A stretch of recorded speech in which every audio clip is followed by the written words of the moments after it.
Hello everyone. आज हम बात करेंगे या एक्सप्लोर करेंगे एक टॉपिक जिसका नाम है ड्रिफ्ट वेलोसिटी।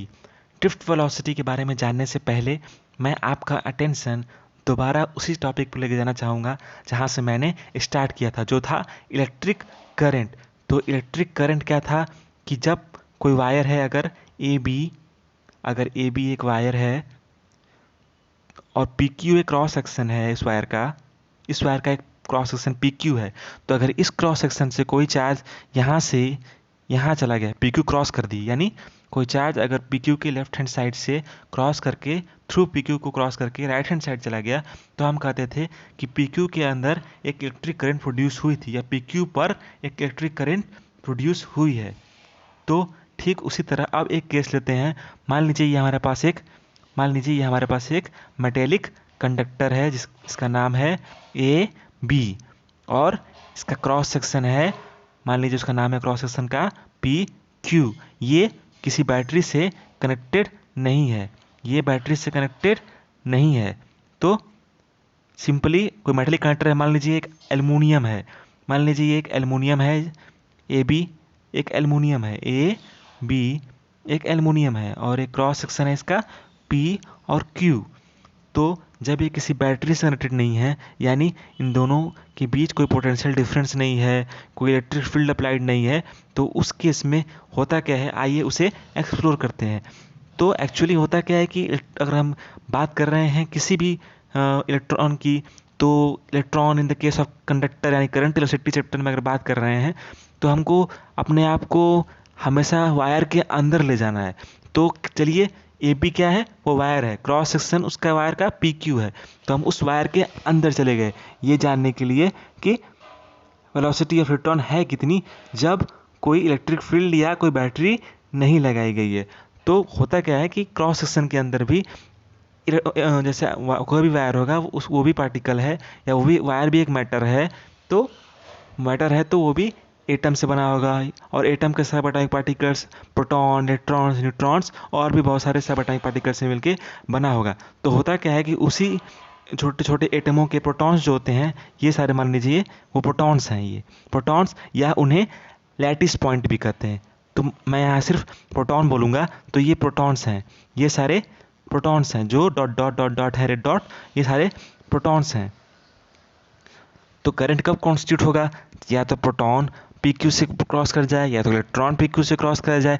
तो ऐसा पाया जाता है कि पी क्यू के अंदर क्रॉस सेक्शन, किसी वायर के अंदर जो क्रॉस सेक्शन के जो एटम्स होते हैं, उसके जो प्रोटॉन्स होते हैं, वो अपने जगह पर सिर्फ ऐसे ऑसिलेट करते रहते हैं या वाइब्रेट करते रहते हैं, उसका ऐसे हल्का हल्का ऑसिलेट करते रहते हैं या वाइब्रेट करते रहते हैं। तो उनको पी क्यू को क्रॉस करने की कैपेबिलिटी 0 होती है। तो प्रोटॉन भी चार्ज है, कोई भी चार्ज अगर पी क्यू के लेफ्ट हैंड से राइट हैंड चला जाए थ्रू पी क्यू से होकर लेफ्ट हैंड से राइट हैंड चला गया, तो हम कहते हैं कि current is produced in the cross section P Q. तो लेकिन जो चार्ज पार्टिकल्स थे प्रोटॉन के सिर्फ ऑसिलेट करते हैं अपने जगह पे या वाइब्रेट करते हैं, तो उनकी कैपेबिलिटी पी क्यू क्रॉस कर सेक्शन की नहीं है। तो कैपेबिलिटी है किसकी, अब इलेक्ट्रॉन देख लेते हैं। ये ए बी क्रॉस सेक्शन है किसका, एल्यूमिनियम, ए बी वायर है एल्यूमिनियम का, पी क्यू क्या है, क्रॉस सेक्शन। तो और ये छोटे छोटे प्रोटॉन्स हैं, छोटे छोटे जो हैं ये प्रोटॉन्स हैं। तो मान लीजिए ये एक इलेक्ट्रॉन यहाँ है, यहाँ पर इलेक्ट्रॉन छोटे छोटे, ये इलेक्ट्रॉन्स हैं। तो इलेक्ट्रॉन्स जो होते हैं वो इन प्रोटॉनों से टकराते हैं, फिर मूव करते हैं, फिर प्रोटॉन से टकराते हैं, बहुत सारे प्रोटॉन्स पास पास बंधे रहते हैं, बहुत सारे प्रोटॉन्स। तो इन प्रोटॉनों से टकराते हैं, फिर टकराते हैं, ये चले जाते हैं, मतलब एक प्रोटॉन यहाँ, एक प्रोटॉन यहाँ, एक प्रोटॉन यहाँ, एक प्रोटॉन यहाँ, एक प्रोटॉन यहाँ, ऐसे बहुत सारे प्रोटॉन्स रहते हैं। तो इलेक्ट्रॉन्स इस प्रोटॉन से टकराया, इलेक्ट्रॉन फिर इधर चला गया, फिर इससे टकराया, फिर ऊपर चला गया, फिर इधर टकराया, फिर इधर से टकराया, ऐसे ऐसे करके चलते रहता है। मतलब पास इलेक्ट्रॉन कैसा हुआ, ऐसे ऐसे ऐसे ऐसे, मतलब ये जिग जैग वे डिसाइड नहीं है। तो पी क्यू क्रॉस सेक्शन को क्रॉस करने की कैपेबिलिटी क्या इलेक्ट्रॉन की होगी, अगर वो है तो इलेक्ट्रिक करंट कॉन्स्टिट्यूट करेगा, या हम कहेंगे कि पी क्यू के थ्रू इलेक्ट्रिक करंट पास किया है। अगर नहीं तो नहीं कहेंगे, जैसे केस में प्रोटॉन के, क्योंकि प्रोटॉन के केस में क्षमता इस तरह नहीं है, क्योंकि प्रोटॉन्स सिर्फ अपने जगह पे ऑसिलेट करते हैं और इलेक्ट्रॉन्स क्या करते हैं, मूव कर सकते हैं, क्योंकि वो किसी मेटेलिक कंडक्टर में लूजली बाउंड रहते हैं।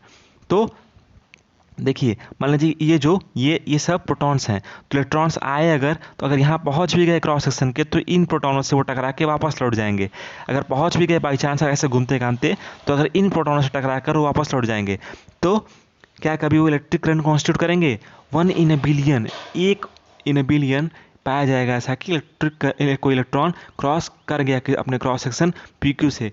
तो thermal velocity of electron, thermal velocity of electron क्या होता है कि दैट वेलोसिटी ऑफ इलेक्ट्रॉन, कि जब दो इलेक्ट्रॉन्स आपस में कोलाइड करते हैं तो उनमें हीट एनर्जी का ट्रांसफर होता है, और इसी हीट एनर्जी से को वो काइनेटिक एनर्जी में बदल देते हैं। और काइनेटिक एनर्जी क्या है? 1/2 mv²। तो उनकी वेलोसिटी, तो थर्मल वेलोसिटी, उसी वेलोसिटी को कहते हैं thermal velocity. Thermal velocity is the velocity gained after two of the electrons and protons collide with each other, and they transfer a energy which is connected with the kinetic energy, and that kinetic energy is given the value half mv², and that v in the half mv² is our thermal velocity.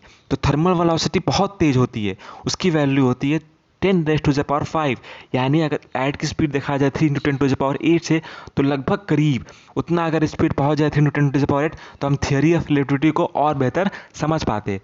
ठीक, तो अब cross section PQ से cross electron नहीं किए। क्यों नहीं किए? क्योंकि इलेक्ट्रॉन्स के बीच में प्रोटॉन्स एक ऑब्स्टेकल आ गए, जिनसे वो टकरा के लौट गए। बार बार छोटे छोटे प्रोटॉन्स टकरा के वो ऑब्स्टेकल्स आ गए, तो वापस लौट गए। यानी क्रॉस सेक्शन PQ जो हमारा रेफरेंस पॉइंट था, उसे क्रॉस ना के बराबर किए, और किए भी तो 1 या 2 इन अ बिलियन, उतने में बिलियन। अगर वो थोड़ा सा भी क्रॉस कर देंगे, तब भी जो करंट कॉन्स्टिट्यूट करेंगे वो ना के बराबर होगा। तो थर्मल वेलोसिटी क्या है? थर्मल वेलोसिटी जब इलेक्ट्रिक फील्ड अप्लाई नहीं की गई है, बैटरी नहीं लगाया गया है, तो थर्मल वेलोसिटी है, और इसकी वैल्यू होती है 10⁵। अब बात करते हैं जब बैटरी लगा दी गई है। तो बैटरी अगर लगा देते हैं, एक वायर है AB एल्युमिनियम का, AB क्रॉस सेक्शन है PQ। इस वायर को अगर इसी बैटरी से कनेक्ट किया जाए, और मान लीजिए इसका इलेक्ट्रिक फील्ड इस डायरेक्शन में है, तो हमेशा याद रखिएगा, इलेक्ट्रिक फील्ड के अपोजिट डायरेक्शन में इलेक्ट्रॉन्स मूव करते हैं। इलेक्ट्रॉन्स हमेशा इलेक्ट्रिक फील्ड के अपोजिट डायरेक्शन में मूव करते हैं। अगर electric field left to right है, तो electrons right to left move करेंगे। अगर electric field right to left है, तो इलेक्ट्रॉन किधर मूव करेंगे? Left to right. ठीक उसी तरह यहाँ पर इलेक्ट्रिक फील्ड किधर है? इस डायरेक्शन में, यानी राइट टू लेफ्ट। तो जो इलेक्ट्रॉन्स हैं वो किधर मूव करेंगे? Left to right. तो अब इसी केस में इसमें भी प्रोटॉन्स होंगे, क्योंकि एटम से ये तब भी बना रहेगा जब वायर को किसी एल्युमिनियम वायर को अगर बैटरी से लगा देंगे, तब भी तो वो अंदर वायर का क्रॉस सेक्शन या उसके छोटे पार्ट्स एटम से ही ना बने होंगे। कोई भी चीज़ मैटर है वो एटम से ही बना होगा, तो अभी भी इसके पास प्रोटॉन होंगे या लैटिस पॉइंट होंगे। तो अब देखते हैं क्या होता है। अभी भी प्रोटॉन्स हम पाते हैं कि वो अपने जगह पे ऑसिलेट करते हैं, ना कि मूव करते हैं। अभी भी ये जो प्रोटॉन्स है, छोटे छोटे प्रोटॉन्स हैं, ये आप अपने जगह पर सिर्फ ऐसे ऑसिलेट करते हैं या वाइब्रेट करते हैं, वो मूव नहीं करते। इसे क्रॉस सेक्शन PQ को क्रॉस नहीं किए। तो फिर अब इलेक्ट्रॉन की बारी। अब इलेक्ट्रॉन क्या होता है? ऐसे छोटे प्रोटॉन्स जो हैं, ये हमारा क्रॉस सेक्शन मान लीजिए, ये छोटे छोटे ऐसे प्रोटॉन्स हैं, जो ऐसे छोटे छोटे प्रोटॉन्स हैं। मेक श्योर ये क्रॉस सेक्शन हम एक वायर का लिए हैं, जिसका नाम था PQ। आपको बेहतर समझाने के लिए, क्योंकि बहुत छोटे स्तर पे होता है, इसलिए बड़े स्तर पर देखने के लिए, इसको एक्सप्लोर करने के लिए मैंने PQ को ऐसे किया है। तो PQ क्रॉस सेक्शन, उसी क्रॉस सेक्शन का हम उठाएं PQ। तो ये जो है प्रोटॉन्स हैं। इलेक्ट्रॉन्स क्या करेंगे? आएंगे, एक इलेक्ट्रॉन आया, इसे टकराया, तो फिर इधर मूव करना चाहा, तभी उसके ऊपर एक इलेक्ट्रिक फील्ड अप्लाई है इस डायरेक्शन में। फ्रॉम लेफ्ट टू राइट में इलेक्ट्रिक फील्ड अप्लाई है, तो हल्का सा वो इस डायरेक्शन मूव किया, हल्का सा वो इधर मूव किया, फिर वो इसे टकराया, फिर वो टकराने के बाद इधर जाना चाहा, तो इलेक्ट्रिक फील्ड इस डायरेक्शन में उसको फोर्स लगा रही है, दोबारा वो इस डायरेक्शन में आएगा, फिर वो इसे टकराया, फिर वो इलेक्ट्रिक फील्ड के कारण इधर इस डायरेक्शन में आया, फिर वो इसे टकराया, फिर करंट आया। तो ऐसे करते करते ये क्रॉस करेगा। कोई भी इलेक्ट्रॉन है अभी नहीं करेगा, धीरे धीरे करते करेगा, लेकिन करेगा जरूर। थर्मल वेलोसिटी की तरह नहीं कि नहीं करेगा। ड्रिफ्ट वेव में क्या हो रहा है? इलेक्ट्रिक फील्ड अप्लाई करने के कारण उसमें हमेशा एक टकराव होने के बावजूद एक डायरेक्शन में एक फोर्स लग रहा है, जो उसको उस डायरेक्शन में मूव करने के लिए फोर्स कर रहा है। तो ड्रिफ्ट वेलोसिटी ऑफ इलेक्ट्रॉन के कारण इलेक्ट्रॉन्स हमेशा इधर मूव कर रहे हैं। तो ड्रिफ्ट वेलोसिटी ऑफ इलेक्ट्रॉन की बात करें, तो ड्रिफ्ट वेलोसिटी क्या होता है इसमें?